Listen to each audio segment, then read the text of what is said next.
V-jarrujen säätö tapahtuu seuraavasti. Jarrupalan linja pitää olla vanteen mukainen, se ei saa ottaa kiinni renkaaseen ja sisäpinta pitää myös olla vanteen suuntainen. Ja sen säätö tapahtuu tästä ruuvista. Näin. Löysyttämällä tämän ruuvin ja painamalla täältä kahvasta näin. Saadaan molemmat linjat kuntoon. Noin. Hivenen kiristetään. Noin.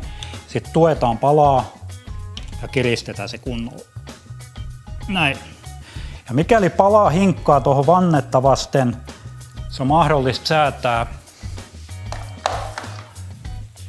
ristipää avaimella, ruuviin vääntämällä myötäpäivää.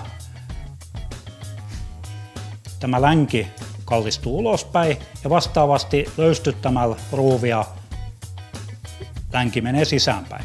Ja näitä ruuveja on molemmilla puolilla, eli sitä voidaan säätää myös toiselta puolelta vastaavasti. Lopuksi koitetaan ottaa pala kiinni vanteeseen, ei, se on hyvä.